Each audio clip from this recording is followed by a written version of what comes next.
बाज है वो पंख फैलाकर चलता है, बाज है वो पंख फैलाकर चलता है, नजरों को 2 कदम बढ़ाकर चलता है। स्वाभिमान में अंगार है कि जैसे भारत माँ का सिंगार है, स्वाभिमान में वो अंगार है कि जैसे भारत माँ का सिंगार है। ऊंची है गर्दन और ऊंची है नजरें, ऊंची है गर्दन और ऊंची है नजरें, जनाब तभी तो भारत महान है, तभी तो भारत महान है। सम्मानित प्रधानाचार्य जी, गुरुजनों तथा यहाँ पे उपस्थित सभी बड़ों को सर्वप्रथम मेरा प्रणाम। मैं प्रीति पंवार आज के इस शुभ अवसर पर आप सभी के साथ 2 शब्द साझा करना चाहूंगी। आशा करती हूँ आप सबको अच्छा लगे और आप इन चीजों को अपने जीवन में भी उतारें। आजादी, आजादी का असली मतलब वही समझ सकता है जिसने कभी गुलामी की हो। हम सौभाग्यशाली है कि हमने स्वतंत्र भारत में जन्म लिया। यूं तो आजादी की लौ 1857 में ही जल चुकी थी, जो बरसाल बनकर 1947 में हमारे देश को आजाद कराया। प्राचीन, मध्यकालीन और वर्तमान भारत के उदाहरणों से स्पष्ट करना चाहूंगी कि जब हम फिरंगियों के फेरे में फंस गए थे तो रंग दे पसंदे चोले की एक आवाज में टोलों के टोले उमड़ आते थे और उनके वंदे मातरम के नारों से खून में आने वाला 5-5 डिग्री का तूफान अंग्रेजी शासकों की जड़ों में तूफान ला देता था। लोग मर जाते थे, मिट जाते थे, फांसी चढ़ जाते थे, तो वो भी अपनी देशभक्ति साबित कर रहे होते थे, क्योंकि ये उस दौर की देशभक्ति की कसौटी थी। उसके बाद 62, 65, 71 के युद्धों में अपना सुहाग गवा देने वाली औरत, जब घर के हालात कुछ यूं हो जाया करते थे कि प्यार भी भरपूर गया, मांग का सिंदूर गया, कि प्यार भी भरपूर गया, मांग का सिंदूर गया, नन्हे नौनिहालों की लंगोटियां चली गई, छोटी छोटी बेटियों की चोटियां चली गई। बाप की कमाई गई, भाई की पढ़ाई गई, बाप की कमाई गई, भाई की पढ़ाई गई। एक विस्फोट ऐसा हुआ पता चला ही नहीं, कई जिस्म की ही बोटी बोटी चले गई, जिस्म की कई बोटी बोटी चले गई। और आपके लिए तो एक इंसान मरा है साहब, मेरे घर की तो रोटियां चली गई, मेरे घर की तो रोटियां चली गई। वो वाले हालात पैदा हो जाया करते थे, फिर भी एक माँ अपने बेटे को सड़क पर भेजती थी दुश्मनों की धज्जियां उड़ाने के लिए, और उसे खत लिखा कर भेजा करती थी कि माँ ने खत लिखा है बड़े प्यार से, पुत्र मेरे ना घबरा जाना तुम, 1 इंच भी पीछे ना हटना, चाहे इंच इंच कट जाना, चाहे इंच इंच कट जाना। ऐसे ही पूरा देश पूरा परिवार अपनी देशभक्ति साबित कर रहा होता था, क्योंकि उस समय देश बलिदान मांगता था। देश मर जाने को, लड़ जाने को, कट जाने को, फांसी चढ़ जाने को कहता था, किंतु आज देश लड़ जाने को नहीं कहता।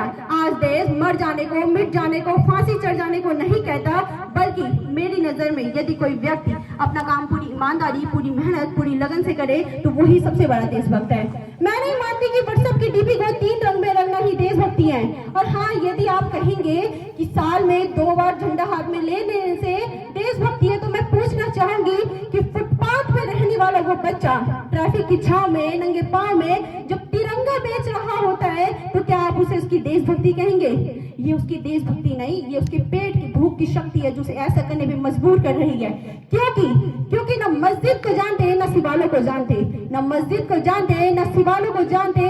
जो पेट के भूखे होते हैं ना, वो सिर्फ भोजन के निवालों को जानते हैं, वो सिर्फ भोजन के निवालों को जानते। अपने समाज, अपने परिवार, अपने देश पे समर्पित का भार है हमारी देशभक्ति, और हर देशद्रोही के जीवन में आने वाला तूफान है हमारी ये देशभक्ति, ताकि हर देशद्रोही ये समझ सके कि अगर तू परिंदा है तो ये आसमान तेरा, अगर तू परिंदा है तो ये आसमान तेरा, अगर तू दरिंदा है तो ये शमशान तेरा। भाईचारे से रहना है तो रह इस धरती पर, बना ये कब्र भी तेरी और ये कब्रिस्तान तेरा है, ये कब्रिस्तान तेरा है। लेकिन दूसरों को बोलने से पहले हमें खुद पे देखना चाहिए। क्या फायदा लोगों को देशद्रोही को बोल के कि देशद्रोही की वजह से हमारा देश बर्बाद हो रहा है, बल्कि असल वजह तो ये है कि अपने देश को खुद बर्बाद आज हम कर रहे हैं। एक देशद्रोही से ज्यादा देशभक्ति तब करा उठती है जब अपने बूढ़े माँ बाप को एक बेटा वृद्धाश्रम की चौखट पे छोड़ आता है। करा उठती है वो देशभक्ति जब मुसीबत में फंसे इंसान को बचाने के बजाय हम सेल्फी ले लेकर अपने लाइक्स बढ़ाने पे लगे होते हैं। करा उठती है वो देशभक्ति जब दूसरों की बातें सुन सुनकर हम अपने देश को बर्बाद कर रहे होते हैं। 4 बोतल वोट का काम मेरा रोज का पूरे भारत का भविष्य खराब कर दिया है। हम ना आज ऐसे समाज में जी रहे हैं जहाँ लड़कों से बात करता देख जो भाई हड़काते हैं, लड़कों से बात करता देख जो भाई हड़काते हैं, वही भाई घर में आके अपनी गर्लफ्रेंड के किस्से सबको हंस हंस कर सुनाते हैं। हम ना आज ऐसे समाज में जी रहे हैं जहाँ पत्थर की मूरत को लगते हैं 56 भोग और भूखे प्यासे तड़पते सो जाते हैं लोग, भूखे प्यासे तड़पते सो जाते हैं लोग। मजदूर का मजदूर समझिए, मजबूर नहीं। गरीब को काम दीजिए, दान नहीं, और अगर दान देने की इच्छुक है ही तो जीते जी रक्त दान दीजिए और मरने के बाद अंग दान देकर किसी मरते को जीवन दान दीजिए। यही सबसे बड़ी देशभक्ति है, यही सबसे बड़ा राष्ट्रप्रेम है। न सरकार मेरी न रब मेरा, न सरकार मेरी न रब मेरा और न ये बड़ा सा नाम मेरा। बस इतनी सी बात का गुरूर है मुझे कि मैं भारत की हूँ, ये भारत मेरा है, ये भारत मेरा है। लेकिन एक बेचारी की जो बीमारी कह सकते हैं बीमारी, वो मुझे नजर आती है अपने इस देश में। कहते हैं कि जो भारत के लोग हैं सबसे बड़े लोकतंत्र हैं। यहाँ हिंदू जन्म लेते हैं, सिख मुस्लिम ईसाई भी जन्म लेते हैं, लेकिन बदकिस्मती है कि एक इंसान जन्म नहीं लेता। खुद सोच के देखिए कि ये पेड़, ये पौधे, ये शाखाएं भी परेशान हो जाएं अगर परिंदे भी हिंदू और मुसलमान हो जाएं। सबसे ज्यादा तो देशभक्ति तब करा उठती है कि जो इस देश का जो शिक्षित वर्ग है वही शिक्षित वर्ग दिल्ली के रास्ता काट देने से रुक जाता है। अपनी जाति को ऊंचा मानना, अपनी जाति की बड़ाई करना और दूसरी जाति की अवहेलना करना, जब तक ये देश ऐसा करता रहा तब तक ना राष्ट्र निर्माण संभव है और ना इस देश में जो अंधविश्वास है वो हटेगा। मेरी नजर में राष्ट्र निर्माण तब संभव होगा जब इस देश में स्वच्छता अभियान में सिर्फ सरकार नहीं बल्कि सड़क पर चलने वाला हर इंसान भाग लेगा। मैं जब भी इस मंच में आती तो मैं एक बात हमेशा कहती हूँ कि दूसरों की मत सुनो।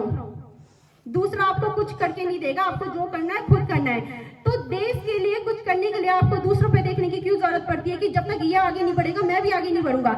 अगर महात्मा गांधी वो भी यही सोचते ना कि जब तक कोई और आगे बढ़ेगा मैं भी तभी बढ़ूंगा, कोई और एक कदम आगे बढ़ाएगा तो मैं भी उसके साथ ही बढ़ाऊंगा, तो आज भी यकीन कीजिए कि हम अंग्रेजों के गुलाम होते।